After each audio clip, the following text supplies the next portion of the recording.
బ్రేకులు లేకుండా దూసుకుపోతుంది బంగారం అండ్ వెండి. Oh my God! ఆల్రెడీ 1,50,000కి వచ్చేసింది తులం బంగారం. వెండి కూడా ఇంచుమించు 3,00,000 వరకు అలా కొనసాగుతా ఉంది. ఇది 2026 ఇయర్ ఎండ్ వరకైతే ఇంకా డబల్ అవ్వచ్చు అని నిపుణుల అంచనా. అయితే ఈ విషయం ఏంటంటే మధ్యతరగతి కుటుంబం వాళ్ళకి ఇక్కడ పెద్ద చిక్కొచ్చింది.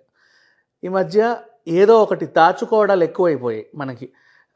ఇన్వెస్ట్మెంట్ చేయాలి, లేదంటే ఫ్యూచర్ చాలా భయంకరంగా ఉంటుంది, ఎప్పుడు ఏ అవసరం వస్తుందో తెలియదు, మనకి ఆ టైంకి ఇచ్చేవాళ్ళు ఉండరు, అందరివి ప్రైవేట్ జాబ్లే అయిపోయాయి, రిటైర్మెంట్ అయితే ఎంత డబ్బులు వస్తాయో తెలియదు, కాబట్టి ఇప్పటి నుంచే దాచుకోవాలి.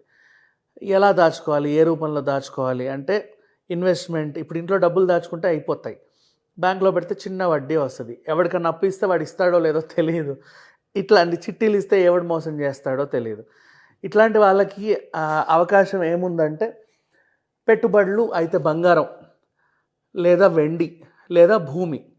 రీజన్ ఫర్ దీస్ పెట్టుబడులు అంటే భూమి కానీ బంగారం కానీ వెండి మీద కానీ నువ్వు ఇన్వెస్ట్ చేస్తే నువ్వు అమ్మాలనుకున్నప్పుడు వాటి ధర పెరుగుద్దే తప్ప తరగదు, అండ్ రీసేల్ వాల్యూ ఉంటుంది. ఆ టైంలో మార్కెట్లో దాని రేటు ఎలా ఉందో ఆ రేటుకే కొంటారు, పాతదైపోదు. ఎంత పాతదైపోతే దానికి అంత వాల్యూ పెరుగుద్దే కానీ తరగదు.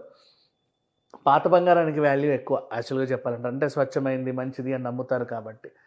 ఈ రకంగా చూసుకుంటూ పోతే బంగారము అండ్ వెండి మీద, అండ్ అలాగే ఇప్పుడు వినియోగం కూడా పెరిగింది యాక్చువల్గా చెప్పాలంటే. ఫర్ ఎగ్జాంపుల్ ఆభరణాల తయారీలోనే బంగారం వాడతారని కాదు, ఇండస్ట్రియల్గా కూడా యూస్ చేస్తారు.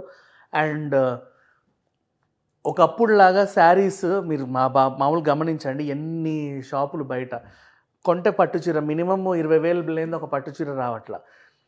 పట్టుచీర అంటే ఖచ్చితంగా పట్టు కోసం అందులో బంగారాన్ని వెండిని నేస్తూ ఉంటారు. అట్లా వాటి వినియోగం కూడా పెరిగిపోయింది. నెక్స్ట్ ఆభరణాల తయారీ, ఆభరణాలు కూడా ఈ మధ్యకాలంలో కొత్త కొత్త డిజైన్లు వచ్చేసాయి. ఒకప్పుడు అంటే డిజైన్లు చాలా తక్కువ ఉండేవి కాబట్టి అవే అందరూ వాడుకునేవాళ్ళు.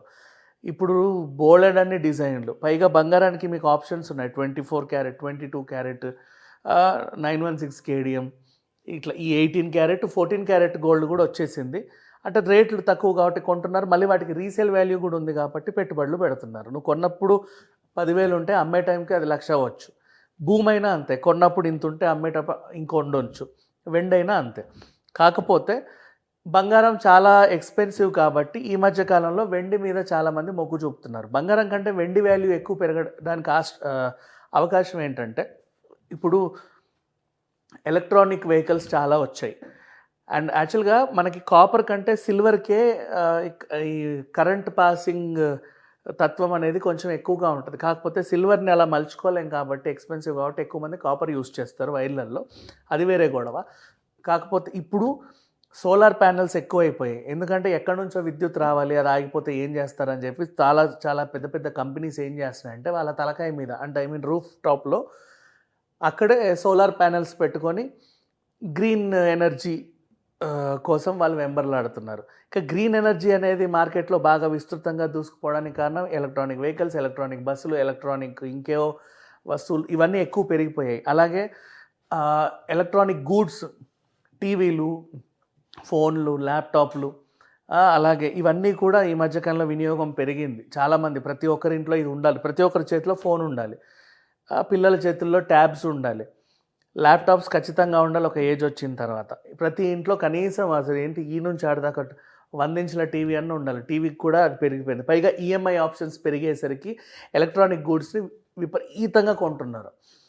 ఇట్లాంటి టైంలో ఓ వైపు అంటే ఒకప్పుడు డబ్బు ఉంటేనే నీకు వస్తువు వచ్చేది, ఇప్పుడు డబ్బు లేకుండా వస్తువు వస్తుంది, నువ్వు నిదానంగా కట్టుకో అన్న ఆప్షన్స్ కూడా పెరిగిపోయాయి.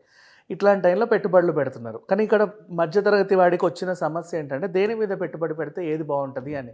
హ్యాపీగా చెప్పాలి అంటే ఫర్ ఎగ్జాంపుల్ ల్యాండ్ అనుకోండి, ల్యాండ్ మీద పెడితే మంచిదే, ఎప్పుడు అమ్మినా దాని రేటు పెరుగుద్ది తప్ప తరగదు, ఏ మూలకి కొన్నా కానీ.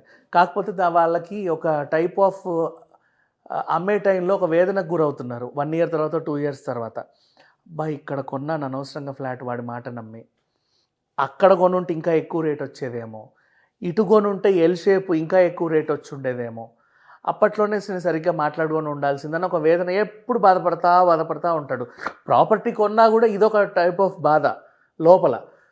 బంగారం, అమ్మో మనం కొనలేనేమో అన్న బాధ. ఖచ్చితంగా కొనలేరు, ఎందుకంటే ఉంగరం ఇప్పుడు 1,50,000 అయింది. ఒక ఉంగరమే 1,50,000 పెట్టింది ఉంగరం రావట్లా. అండ్ వెండి మీద పెట్టుబడి పెడితే ఎంత కాదనుకున్నా ఫ్యూచర్‌లో నీకు చెప్పాలంటే బంగారంతో ఈక్వల్‌గా వెండి ఉన్నా కూడా ఆశ్చర్యం లేదు.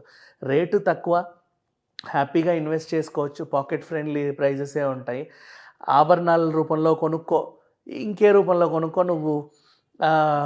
అండ్ ఇంకొకటి వెండికి చెప్తున్నా, ఇంట్లల్లో ఈ మధ్య కాలంలో రిచ్‌నెస్‌ని చూపించుకోవడానికి వెండి సోఫాలు, వెండి ఉయ్యాలలు, వెండి డిన్నర్ సెట్, వెండి పూజా సామాగ్రి ఇలాంటివన్నీ కొనడానికి ఇష్టపడుతున్నారు. వెండి పళ్ళాలు, వెండి గ్లాసులు, వెండి కప్పులు, వాటెవర్ ఏ రూపంలో అయినా సరే వీటి ధర పెరుగుతూ ఉంది. అట్లా వెండి మీద ఇన్వెస్ట్ చేస్తే 100% లాభాలు వస్తాయని మాత్రం చాలామంది చెప్తున్నారు, వాళ్ళ అభిప్రాయాలు అవి. అండ్ మిడిల్ క్లాస్ వాళ్ళు ప్రాపర్టీ కొన్నా కూడా బాధపడకుండా ఉండాలంటే వెండి పర్ఫెక్ట్ చాయిస్. నువ్వు ఎప్పుడు అమ్మినా సరే రేటు పెరుగుతుంది తప్ప తగ్గదు. బంగారం స్తోమత ఉంటే కొంటాను, లేకపోతే లేదు. ఇంట్లో ఆడపిల్లలు ఉన్నవాళ్ళు పిల్లలు ఎదుగుతున్నప్పుడు ఎంతో కొంత చిన్నవి అప్పుడు ఇంత కొనుక్కుంటారు. ఫ్యూచర్లో వాళ్ళ పెళ్ళి వయసు వచ్చినప్పుడు అది కొంచెం ఎక్కువ అవుతుంది, అప్పుడు చాలా హ్యాపీ ఫీల్ అవుతారు. అది అమ్మితేనే పెళ్ళి అయ్యేంత రేటు కూడా వస్తుంది. సో ఇది సంగతి. మధ్యతరగతి పెట్టుబడి వాళ్ళకి మాత్రం ఎలాంటి కొన్న తర్వాత కూడా బాధపడకుండా ఉండాలి అంటే ది బెస్ట్ ఆప్షన్ వెండి. ఆల్మోస్ట్ రేట్లు అయితే చాలా ఉన్నాయి మార్కెట్లో. దానికి తగ్గ ఆర్టికల్స్ ఇప్పుడున్న టెక్నాలజీ పరంగా వింత వింత ఆకృతిలో కలిగిన అవన్నీ వస్తున్నాయి. మీరు దేవుడికి ఫ్రేమ్ వేస్తే ఆ ఫ్రేమ్ కూడా వెండిది ఉంటుంది. ఫ్యూచర్లో ఎప్పుడైనా పనికి వస్తుంది, నష్టమేం లేదు. ఉన్నంతకాలం మాత్రం దేవుడిని చూసినట్టే వెండిని చూసుకుంటారు కాబట్టి ఎలాంటి బాధ ఉండదు. Thank you so much.